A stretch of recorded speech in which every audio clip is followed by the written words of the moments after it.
अस्सलाम वालेकुम।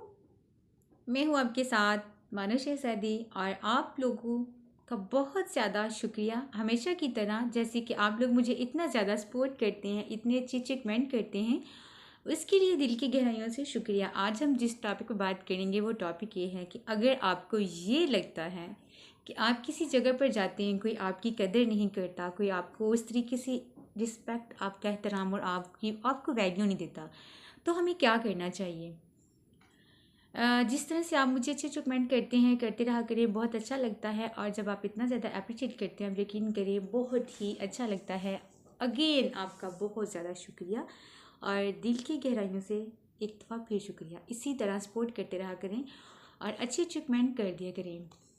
मैं आपसे जब भी दुआ की दरख्वास्त करूं तो आप यकीन करें कि आप जब किसी के लिए दुआ करते हैं ना, तो हम सबको अपने लिए दुआ की ज़रूरत नहीं रहती। अल्लाह ताला हम सबको कामयाब करे और अल्लाह ताला हमें कभी किसी के मोहताज ना करे। अल्लाह हमें अपने घर से दे, कभी किसी के मोहताज ना करे, ना ज़हनी ना माली ना जिस्मानी। आज हम जिस टॉपिक बात करेंगे, अगर हम कहीं जाते हैं कोई हमारी इज्जत नहीं करता तो हमें क्या करना चाहिए। कि क्या हम फ़ौरन वहाँ से वापस आ जाए। आप खामोशी से वहाँ रहें जितने टाइम के लिए आप गए हैं। अगर आप किसी दावत पे गए हैं, किसी शादी में गए हैं, तो आप जिस काम के लिए गए हैं आप वहाँ जाएं, आप रुकें, वहाँ स्टे करें। वो आपकी उस तरीके से इज्जत और एहतराम नहीं कर रहा तो ये नहीं कि आप फ़ौरन उसे छोड़ कर आएँ और फ़ौरन ही आप रिएक्ट करें कि आपने मेरे साथ अच्छा सलूक नहीं कर रहे, आप मुझसे मेरी कदर नहीं कर रहे। आप खामोश रहें। आप जहाँ पर गए हैं उस मौके को अटेंड करें, उसके बाद आप घर वापस आ जाएं। आप उनको कॉल पे भी नहीं बताएं, आप खामोश हो जाएं।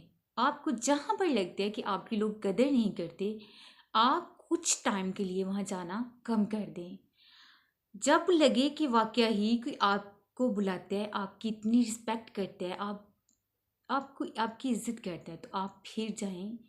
अगर आपको लगता है कि बस बुला लेते हैं, तो जैसे आप सोचते हैं वैसे आपकी इज्जत नहीं की जाती, तो फिर आप ऐसा करें कि ऐसा भी तो हो सकता है ना कि आप वहाँ गए हैं, आप सोचें कि जो इंसान आपको बुलाता है मिसबिहेव करता है, तो आप इतनी तौक़ुत ना रखें। आप भी उसी तरीके से जाएं जितना किसी ने बुलाया है, जाके वहाँ पे जो पार्टी अटेंड करिए और खामोशी से जहाँ पर जो भी फंक्शन होता है वो अटेंड करें, उसके बाद वापस आ जाएं। कोशिश ये करें कि भर भर के किसी काम में बढ़ चढ़ कर हिस्सा लेने की ज़रूरत नहीं। जहाँ तक आपको बुलाया गया आप उतनी हद तक रहें।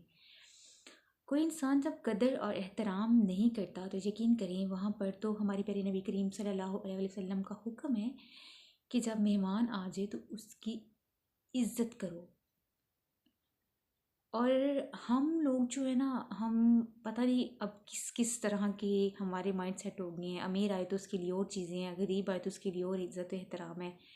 ये सब दीन हमें नहीं सिखाता। दीन तो ये सिखाता है ना कि हमें सबकी इज्जत करनी चाहिए, सब बराबर हैं, सबको एक ही, अगर आपने कुछ बनाया है तो सबको खाना एक जैसा पेश किया जाए। अब यकीन करें कि हम इन चीज़ों से बहुत दूर होते जा रहे हैं। क्या आपको लगता है ये दिल आज़ारी नहीं है? अल्लाह ताला ने तो इंसान को फरमाया, अल्लाह ताला फरमाते हैं कि किसी भी इंसान की कभी दिल आज़ारी नहीं करो। हम इबादत करते हैं, इबादत तो फरिश्ते भी बहुत करते हैं। अल्लाह ताला को हमारी इबादतों की तो ज़रूरत नहीं है। फरिश्ते जो दिन रात अल्लाह ताला की इबादत करते हैं, अल्लाह ताला ने जो हुक्म दिया ना वो ये है कि इंसान की दिल आज़ारी कभी नहीं करो। और हमें इस चीज़ की खबर ही नहीं, हम कितनी दिल आज़ारी करते हैं, कभी सोचे ही नहीं है, कुछ भी कह देते हैं। हमें क्या लगे हम कह रहे हैं, ये सुन